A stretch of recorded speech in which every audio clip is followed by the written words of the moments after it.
All right. So let's talk a little bit about declarative languages and how we can use them or how we are using them in programming analysis. So first of all, very big historical picture to remind us that all we do is about progress. See, in 1940s, we were programming by wires, and now we are programming using Python. So it's been a long way. And we should keep in mind that things can change even further. We may be programming by voice, by direct speech, or by who knows what. So after the big picture, let's go back to high energy physics and what we do there. Traditionally, the way we do analysis is by using frameworks where we use an imperative paradigm code, and we are using general purpose languages, C++, Python, even Fortran. So these are good, these have served us well, but they have a problem. In these traditional frameworks, the analysis content and the operations are all mixed up. So yes, we can find our way around, but it's not always trivial. Makes us lose time. Nowadays, currently, the established frameworks are moving more towards separating the analysis flow from the operations. So they're using configuration files, which is making life easier. But there's another emerging paradigm where people are moving towards writing analysis using declarative or even domain-specific languages. So this is allowing a more direct interaction or more contextual with data. And it's decoupling the frameworks from the analysis information. Now, just some definitions for the sake of completeness. I guess we all know what the declarative versus imperative languages are. In imperative languages, we are writing everything explicitly, whereas in the declarative case, the logic is upfront, and we are not using explicit looping. Everything is closer to mathematical and more clear and concisely. Now, the other concept is general purpose versus domain specific. So general purpose languages are applicable across many domains, while the domain specific languages are serving one particular domain, in this case, high energy analysis, right? So they're helping physicists to, or domain experts, let's say, to express what they really want, focus on the problems that they're really trying to solve. And when we are talking about domain-specific languages, there are two kinds. One is the embedded DSL approach, where there's a host general-purpose language. So this has the obvious advantage of already having the syntax, already having an infrastructure, and already having the community know about it. But then it would have limitations that come from the syntax, and it would also be not exactly immune to mixing things. Whereas on the other hand, we have the external DSL approach as custom syntax. So this is, of course, again, helping to clean things up, write something to the point, but then one has to build dedicated interpretive compiler structures. Now, what I'm going to do in the following slides is to show show several examples of the current setups, infrastructures that we have, that I know personally, are using the declarative and sometimes the domain-specific approach. So I'm really sorry if I have not mentioned a tool. Being from CMS, I might have missed tools from other experiments, etc. A disclaimer. First, let's start with FunkADL. So, by the way, I think authors of most of these are there, so you can shoot them your questions about details. So this is a declarative and partially domain-specific, I think, right? Language that's inspired by functional languages and query, functional programming and query languages. It's inspired by LINQ. And what it's doing is it's querying data. So it's considering data as sequences of events, and then in events we have sequences of objects and collections, etc. So one can do some queries, some projections, some filtering queries, and some aggregation style queries, and then one can combine all of these all together. Then there's a backend, of course, to this. So one needs to make all these queries executable. So this is done by an first developing an abstract syntax tree. Now, so this works with several data formats. The execution must be knowledgeable of the input event format. So this is done for various data formats, Atlas, etc. And it's working fine. But it's so FunkADL is only applicable to data extraction, event extraction processes. So it's not intended to perform a full analysis. And it's working, it's interlinked to services. Now, actually, I'm going to show example codes from these infrastructures, these languages, and I'm going to stop for a few seconds for you to digest how they look. So these are two examples from FunkADL, how it describes two problems from the data challenge. And by the way, I've included links to all of these languages, tools, infrastructures, code examples. Okay. The second one is FastTap, the fast analysis. So in this case, so fast is literally taking a lot of Python tools developed for HEP analysis and providing a binding glue for them. As you can see here, it's a fairly complex yet complete structure. And what it's using is YAML as a language to describe data and analysis description definitions. And occasionally, when YAML is not enough, it's using Python. So here, the important part is the YAML part that really gives a description that stays constant, but the infrastructure, the backend, so to say, keeps changing. But the YAML part is fair. So so it has a backend of alternative backends of Alpha Perl and Coffee, and it imports data using Taproot.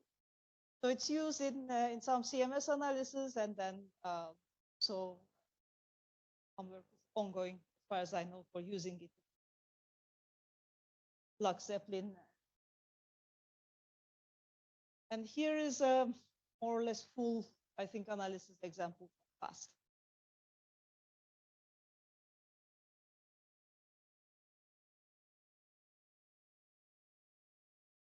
Okay, now I'm going to our data frame. I think our data frame doesn't need that much introduction, but I should emphasize here that our data frame is actually a declarative, well, at least it's aiming to be a declarative interface. It's a more higher level language than what we had at school. So the thing is that its transformation and action operations are described using some declarative keywords. So that's how it is. And it's also linked to good old T3 draw, etc. So which also have, which take declarative or even domain arguments sometimes to handle base data. But as we heard this morning, people like their own objects. And the thing that our data frame, we do not necessarily have objects is, well, wouldn't want to call it an issue, but it's something that people wanted to improve. Therefore, people have been using our data frame to build their own frameworks or their structures. Some of them have explicitly declarative or even domain-specific properties. Now, showing an our data frame-based code, time on mass reconstruction. But I guess we are familiar with how this is done. Sure. Is it better? It seems to me like I'm shouting too much. So, all right. So now going to first of the infrastructures that are based on our DataFrame, something we've heard about also today a few times. It's a Bamboo framework. So Bamboo really aims to separate the user interface with what's happening at the background. Again, it's declarative and even domain-specific language, which is based embedded in Python. And what it's trying to do is it's trying to take the R data frame defines and automatically construct them. And when one needs to build more complex variables, it's also automatically constructing it. And another thing it's doing is to build an event view object. So taking all the columns and putting them into objects. But the user is not handling the control flow. It's done by the helper functions that are written in the Bamboo framework. So it has a fairly complete structure. It's used in plenty of CMS analysis, as far as I know. So it's working with T3-like formats, like CMS, Delphis, et cetera, et cetera. And yeah, it's able to handle all sorts of analysis operations, including systematics, actually, which is quite a big deal, as you all understand. And here is how a piece of code looks in Bamboo. Indeed, it's capable of reducing all of this fairly complicated analysis logic into a few lines of code, which is quite good.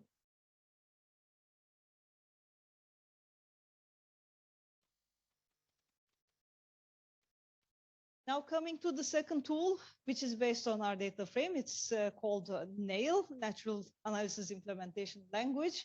So it's doing, as far as I understand, something similar to what Bamboo is doing. So it's taking the R data frame defines and it's building objects from the data, and then it's literally using a domain-specific declarative way, defining, making certain definitions, making certain filtering definitions, and helping to write analysis description in a quite a concise way.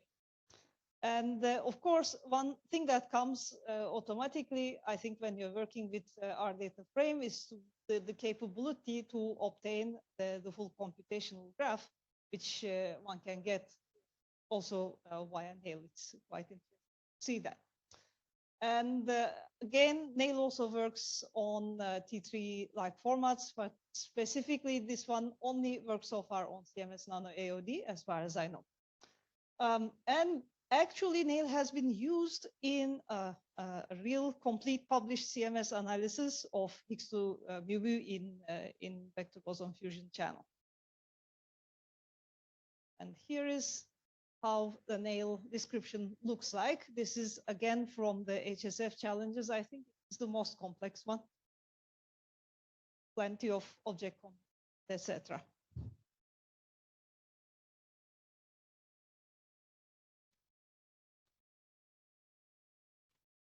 All right, so this was it for the declarative and partially domain-specific languages which were embedded in general purpose languages. And there's another effort which is trying to build an external DSL, which is called analysis description language. So this started not for writing an interpretable language. This just started out of frustration of the complexity of our analysis and not being able to document and communicate them too well.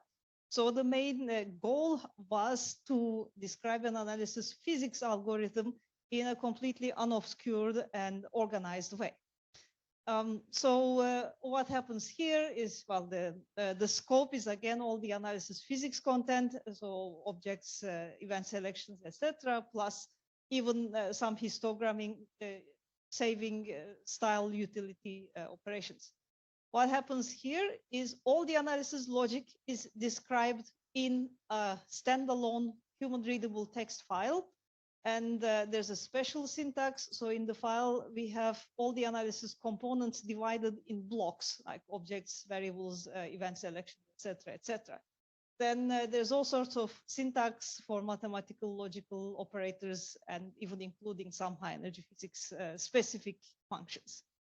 Then, of course, whenever some function is not expressible, too complex to express, or numerical, one can always define some self-contained functions within a general purpose language and reference them from the ADL file.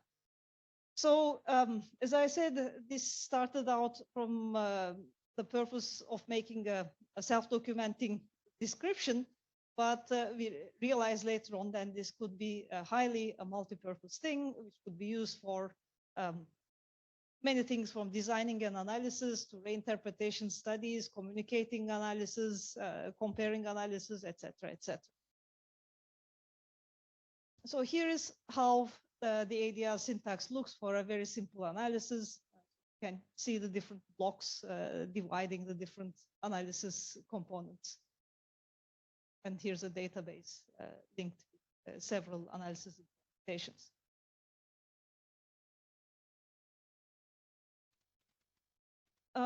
Now, as I said, ADL is just a language. It was meant to be framework independent.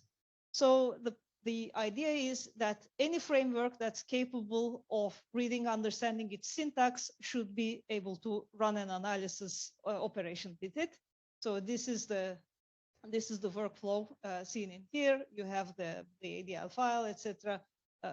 Input events going in, and then through either a runtime interpreter or transpiler, one does the analysis and obtains the results.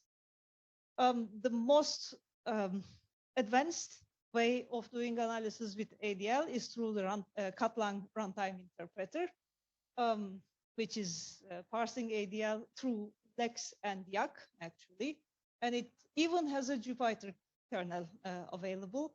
So Katlang is based on root. It's working on several T3-like formats from various experiments and phenomenology. And it's used in several analyses in Atlas, for FCC, for reinterpretation studies, etc. And it can output all sorts of things, cuts, flows, histograms, obviously, but it also outputs the analysis description, hence being able to track the analysis provenance. And it's adapted for multi-core.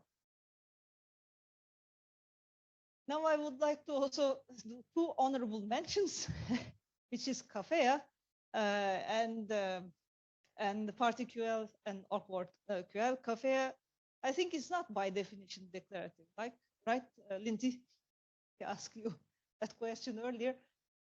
Yes, it's not. Still, it's columnar, and it's a good candidate for people to write declarative stuff on.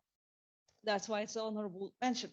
And then there's PartyQL and Awkward QL, written by Jim and Lindsay again.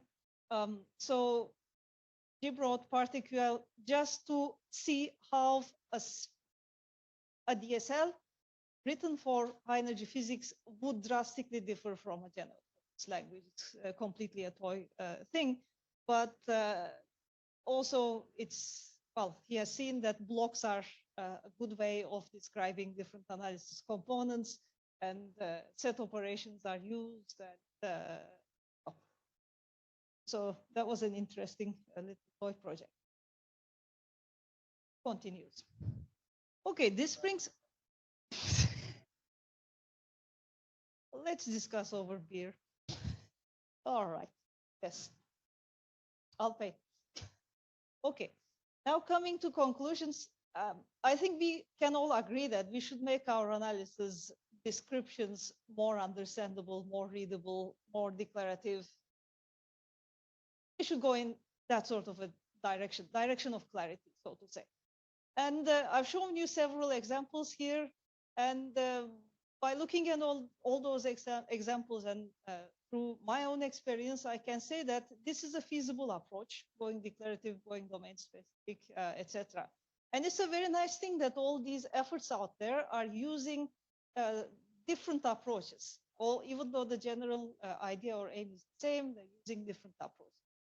Of course, there are difficulties. For example, when you're trying to be declarative, also domain specific, the nested arrays, etc., dealing with them, expressing them in a correct way is big deal. One has to be quite careful with that. And when it comes to DSLs, of course, finding a common point, how to describe things, how to name things, is not that easy. And one also has to write interpreter or compiler structure. But these things are all doable. In particular, when we consider all the benefits that we get from this declarative approach. So, I mean, readability, understandability, that would gain us a huge amount of time. And we have what you see is what you get style analysis. And we would be able to communicate and preserve our analysis. So I think all of these are worth taking the effort towards going in, or even domain-specific direction. Thank you.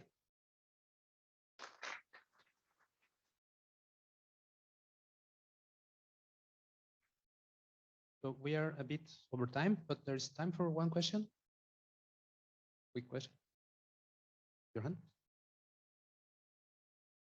I see. Yes, I see.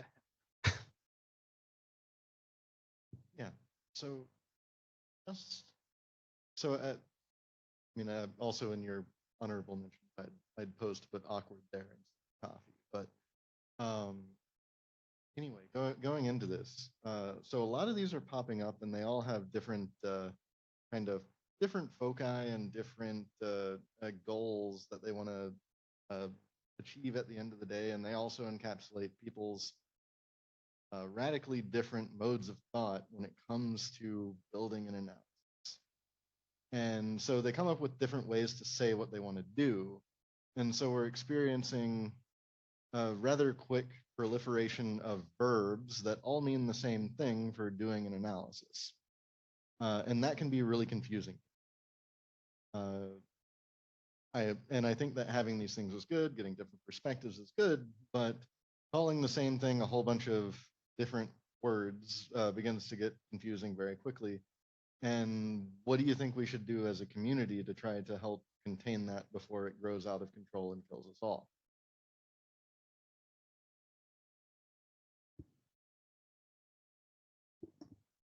I think we should work harder.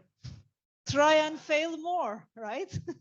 I mean, sure, I don't have an answer to, let's say, good answer to your question. Even in our little team developing ADL, we have so many differences, right? But in the end, it's also, all these things converge by recognizing the needs, you know? You disagree, and then you try to implement some real life examples, and then you come to an understanding. It's the same thing with C++ versus Python or different frameworks that are out there right now, right? When you look at all these different frameworks that are there, when you work with 3-4 different analysis groups, then it's the same kind of.